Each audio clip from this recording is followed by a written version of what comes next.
ಇವತ್ ನಾವು ಫೈನಲ್ ಆಗಿ 3 ಟ್ರ್ಯಾಕ್ಟರ್ ಕಡ್ಲಿ ಹೊಟ್ಟು ಹಾಕಿಸ್ಕೊಂಡ್ವಿ.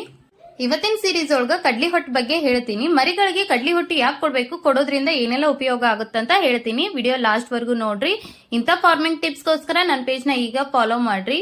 ಫುಡ್ಡಿನ ಬಗ್ಗೆ ನಿಮ್ಗೆ ಏನಾದ್ರೂ ಡೌಟ್ ಇದ್ರ ನಾನು ಕುರಿಗಳ ಆಹಾರದ ಬಗ್ಗೆ ಸೀರೀಸ್ ಮಾಡೀನಿ. ಎಲ್ಲಾ ಸೀರೀಸ್ ನೋಡಿದಾದ್ರೆ ನಿಮ್ ಫುಡ್ ಬಗ್ಗೆ 1% ಡೌಟ್ ಇರಲ್ಲ, ಕ್ಲಾರಿಟಿ ಸಿಗುತ್ತಾ ಅಂತ ಹೇಳ್ಬೋದು.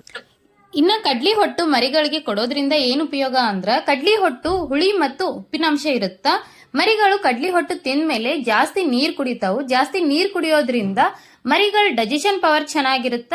ಮತ್ತೆ ನೀರ್ ಜಾಸ್ತಿ ಎಷ್ಟು ಕುಡಿತಾವೋ ಅಷ್ಟು ಆಹಾರನು ಚೆನ್ನಾಗಿ ತಿನ್ನತ್ತ. ಮರಿಗಳ ಗ್ರೋತ್ ಕೂಡ ಚೆನ್ನಾಗಿ ಬರ್ತಾವ.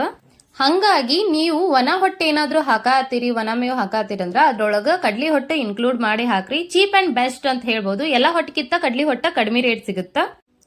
ಇನ್ನ ಸಿಕ್ತೈತಿ ಅಂತ ಎಂತದ್ ಬೇಕಂತದ್ ಹೊಟ್ಟು ಹಾಕಿಸ್ಕೋಬೇಡ್ರಿ. ದೊಡ್ಡ ಮಷೀನ್ ಒಳಗೆ ಹಾಕಿರುವಂತ ಕಡ್ಲಿ ಹೊಟ್ಟು ಯೂಸ್ ಮಾಡಕ್ ಹೋಗ್ಬೇಡ್ರಿ ಮರಿಗಳಿಗೆ. ಯಾಕಂದ್ರೆ ಫುಲ್ ಪೌಡರ್ ಆಗಿರ್ತ. ಆ ಹೊಟ್ಟು ಮರಿಗಳು ತಿನ್ನೋದ್ರಿಂದ ನೆತ್ತಿಗೇರಿ ಕೆಮ್ಮು ಸ್ಟಾರ್ಟ್ ಆಗುತ್ತ. ಸಣ್ಣ ಮಷೀನ್ ಒಳಗೆ ಏನಾದ್ರೂ ಹೊಟ್ಟು ಹಾಕಿದ್ರೆ ಈ ತರ ಇರುತ್ತ. ಕಡ್ಡಿ ಮತ್ತೆ ಸಪ್ಪಿ ಎಲ್ಲಾ ಮಿಕ್ಸ್ ಇರುತ್ತ. ಈ ತರ ಮರಿಗಳಿಗೆ ತಿನ್ನೋದಕ್ಕ ಅನುಕೂಲ ಆಗುತ್ತ. ಚೆನ್ನಾಗಿ ಫುಡ್ನು ತಿಂತಾವ. ಸೊ ದೊಡ್ಡ ಮಷೀನ್ ಒಳಗೆ ಹಾಕಿರುವಂತ ಹೊಟ್ಟು ಅವಾಯ್ಡ್ ಮಾಡ್ರಿ. ಸಣ್ಣ ಮಷೀನ್ ಒಳಗೆ ಹಾಕಿರುವಂತ ಹೊಟ್ಟನ ಯೂಸ್ ಮಾಡ್ರಿ.